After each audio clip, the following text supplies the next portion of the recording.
At Brazil's central bank's last meeting, it decided to raise rates to the highest level in more than 2 years in an attempt to combat inflation. I am joined on the line by Flavio Serrano, a senior economist at Banco Espírito in Brazil. Now, this was the 9th consecutive hike. Flavio, do you see an end coming soon for this cycle? Yes, we believe that in the next meeting, the central bank is likely to interrupt the tightening cycle here in Brazil. They have mentioned this in the last statement and also reinforced that view in the minutes of the coupon decision. We believe that they are somewhat happy about the tightening cycle, what they have done so far. It's a 375 bips increase of interest rates, so it's a very extensive tightening cycle. And they believe that the lagged effects of monetary policy are likely to hit the Brazilian economy as well as inflation in the future. So probably nowadays we are facing inflation problems, but looking at the medium term, the inflation is likely to deteriorate and showing a better performance here. Inflation and budget deficit concerns are some of the major challenges facing President Dilma Rouseff ahead of October's elections. Now, Flavio, how do you think she will face these problems and regain trust and popularity of the public? And who are her major competitors? So, in terms of the public expenditures, we believe that we will not see any change at all throughout this year.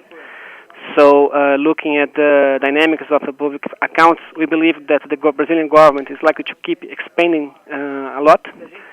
So, this is likely to keep pressuring inflation in the medium term. We do not see inflation refraining in a very strong way.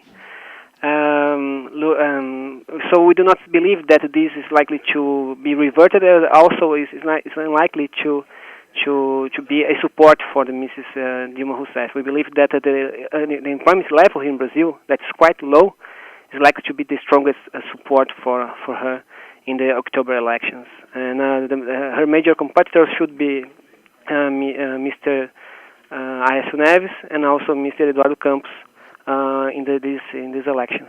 Brazil's real fell the most among major currencies as the government's plan to cut its budget deficit failed to shore up investor confidence in the country following last month's credit rating downgrade. Now, do you expect to see much volatility in the real during the elections? Probably. We believe that the Brazilian real is likely to lose some strength against the US dollar over the time.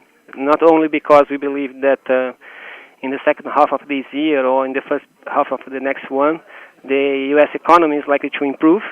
But also when we look at the Brazilian fundamentals, the balance of payments fundamentals here in Brazil, we see that we need some weakening of our currency to adjust the balance of payments. So our trade balance is shrinking, the current account deficits are increasing, so we need some weaker currency to tackle this situation. So in the medium term, we believe that the Brazilian real is likely to weaken against the US dollar.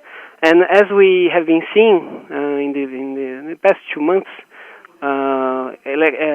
opinion polls as well as this electoral scenario has been showing has producing some volatility in domestic markets.